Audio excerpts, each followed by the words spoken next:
and friends have ruled our country on gunpoint. They have looted our nation and turned every institution of government into a tool of oppression. They have reduced the citizens of Uganda into slaves on their own land. They have reduced all of us into beggars, and they've turned our poverty into a tool of control. And yet, our country is not poor. Our country is rich.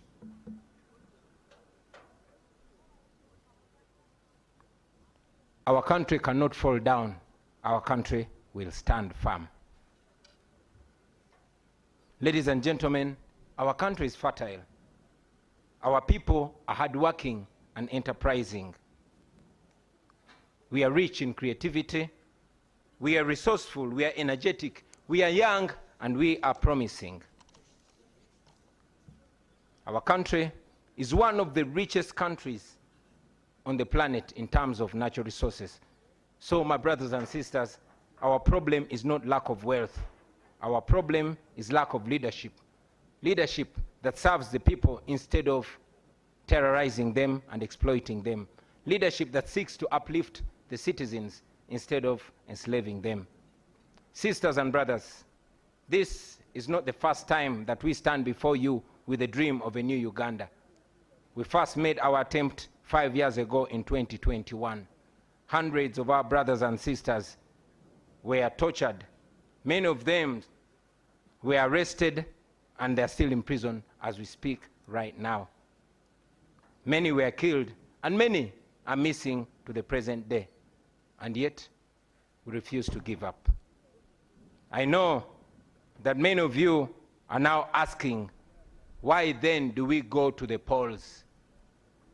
Why do we risk the tear gas, the bullets, the prisons, the torture chambers, the death, and all the mess that is awaiting us?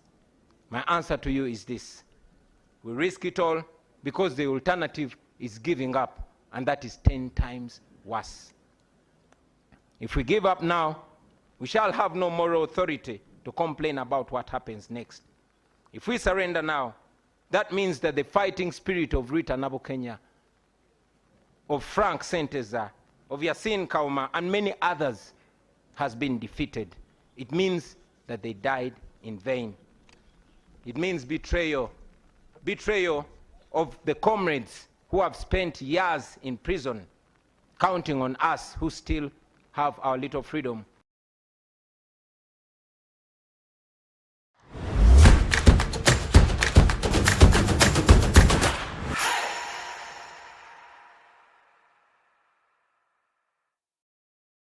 And we have been rigged before. But the election this time is no usual election, brothers and sisters. We are going into this election as a way of protesting against the injustice that has been occasioned to us for the last 40 years.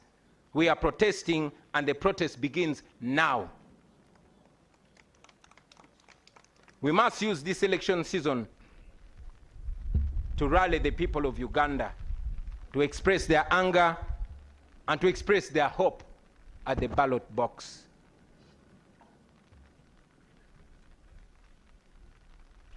We are going to use this election to protest legally.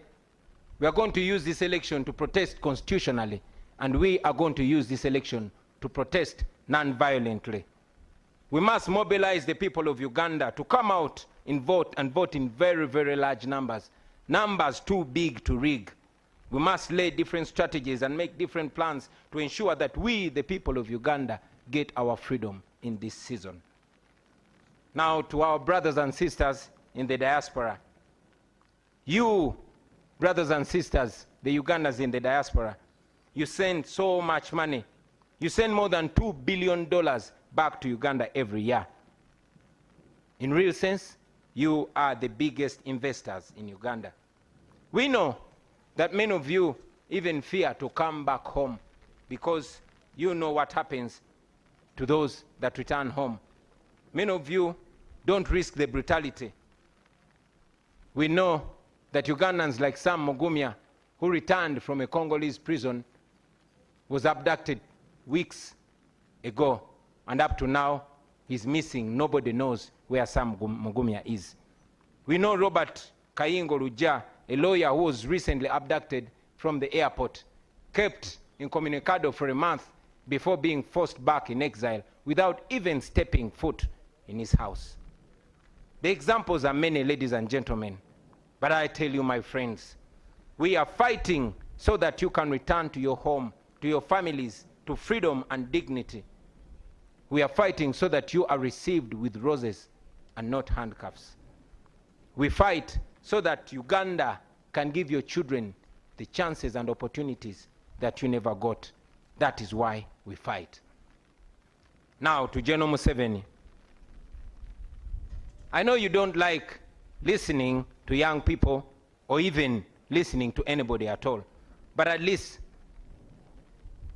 listen to your friend and Bushwa comrade, General Kainda Otafire.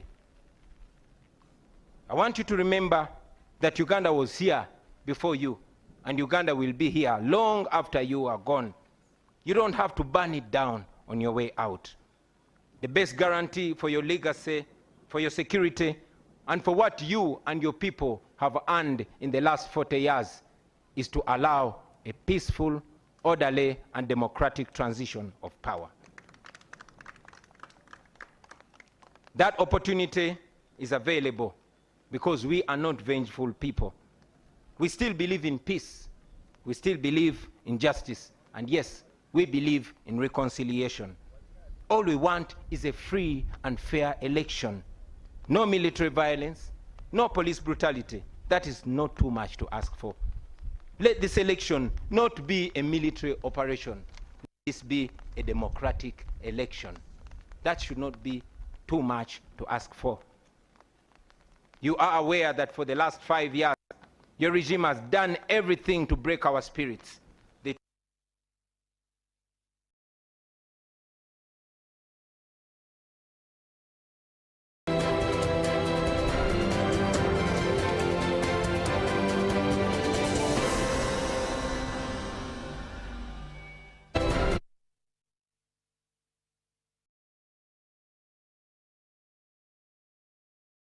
Robert Kyagulanyi Ssentamu, the new president, and now a candidate fully or duly nominated by the Electoral Commission. They're addressing the media and the nation from then, where he will be asked a number of questions by the media. Well, it is only 20 minutes that he had, 10 for his speech and 20 to answer questions from the journalists that are present there.